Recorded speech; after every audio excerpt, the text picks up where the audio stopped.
పెళ్ళైనా పండగైనా వేడుక ఏదైనా పట్టు చీరల ప్రత్యేక వేదిక వారాహి సిల్క్స్.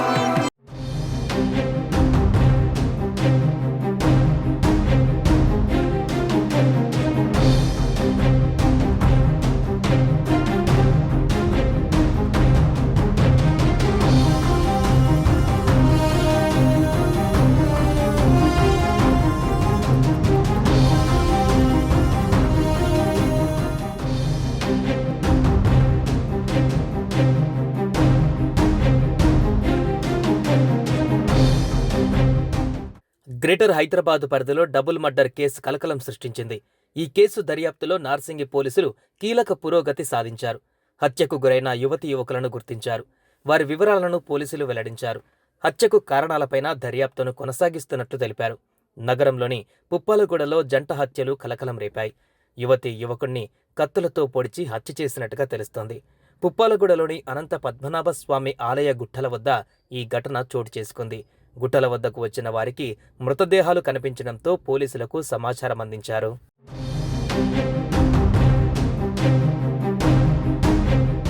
అయితే రంగారెడ్డి జిల్లా నార్సింగి పోలీస్ స్టేషన్ పరిధిలోని పుప్పాలగూడ జంట హత్యల కేసులో పోలీసులు పురోగతి సాధించారు. అనంత పద్మనాభ స్వామి ఆలయ గుట్టల వద్ద దారుణ హత్యకు గురైన యువతీ యువకుడిని పోలీసులు గుర్తించారు. హత్యకు గురైన బిందు ఈ నెల 3న అదృశ్యమైనట్లు వనస్థలీపురంలో కుటుంబ సభ్యులు ఫిర్యాదు చేశారు. ఆమెకు 3 పిల్లలు ఉన్నారు. మృతి చెందిన అంకిత్ సాకేత్పై ఈ నెల 8న గచ్చిబౌలి పోలీస్ స్టేషన్లో మిస్సింగ్ కేసు నమోదైంది. వివాహేతర సంబంధమే హత్యకు కారణం అయ్యుండవచ్చని పోలీసులు అనుమానిస్తున్నారు. ఆ దిశగా దర్యాప్తు చేపట్టారు.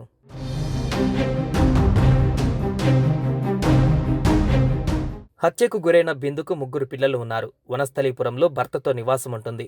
అయితే సాకేత్ అనే వ్యక్తితో బిందుకు పరిచయం ఏర్పడింది. సాకేత్తో ప్రేమాయణం కొనసాగిస్తూ మరో వ్యక్తితో అక్రమ సంబంధం పెట్టుకుంది. సాకేత్ హౌస్ కీపింగ్ చేస్తూ నానక్రామ్ గూడలో ఉంటున్నాడు. సాకేత్ బిందుల మధ్య గత కొంతకాలంగా వివాహేతర సంబంధం నడుస్తుంది. జనవరి 11వ తేదీన బిందును ఎల్బీనగర్ నుంచి నానక్రామ్ గూడకు పిలిపించాడు సాకేత్. జనవరి 14వ తేదీన పుప్పలగూడ గుట్టలలో ఏకాంతంగా ఉండగా మరో ప్రేమికుడికి వీరు అడ్డంగా దొరికిపోయారు. దీంతో వీరిని అతను హత్య చేసినట్టుగా పోలీసులు అనుమానిస్తున్నారు. గచ్చిబౌలిలో ఉంటున్న సాకేత్ వనస్థలీపురంలో బిందులపైన మిస్సింగ్ కేసులు నమోదయ్యాయి. బిందు ఎల్బీనగర్లో నివాసం ఉంటుంది. హంతకుడి కోసం 3 బృందాలుగా ఏర్పడి గాలిస్తున్నట్లుగా నార్సింగి పోలీసులు తెలిపారు. నార్సింగి పోలీస్ స్టేషన్ లిమిట్స్ లో పుప్పాలగూడ గ్రామ పంచాయతీ లిమిట్స్ లో ఇది ఒక వాడి వదిలేసి వెళ్లిన స్టోన్ క్రషర్స్. ఈ ఏరియాలో పైగిన గుట్ట మీదకి పిల్లలు కొంతమంది సన్ రైజ్ చూద్దామని వచ్చి కింద బాడీ ఉన్నప్పుడు చూసి పోలీస్ స్టేషన్కి ఫోన్ చేయటం, మన పోలీస్ ఇక్కడ రావడం జరిగింది. ఒక 30-35 ఇయర్స్ ఉన్న ఒక అతను మేల్ పర్సన్, అతనికి కత్తిపోట్లు ఉన్నాయి. తర్వాత బండరాయితో ముఖం కూడా పగలగొట్టి తల పగలగొట్టింది.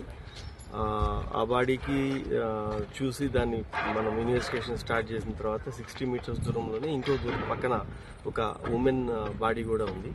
అది కూడా హెడ్ ఇంజరీతోనే ఆమె చనిపోయి ఉంది. ఆమె లోయర్ పైజామా తీసేసి ఉంది. కాబట్టి ఇది ఈ 2 మర్డర్స్ ఒకటే చేస్తుండొచ్చు. బహుశా ఇది లాస్ట్ నైట్ అయింది. సుమన్ టీవీలో మీ పర్సనల్ అండ్ బిజినెస్ ప్రమోషన్స్ కోసం కింది నెంబర్కి కాంటాక్ట్ చేయండి.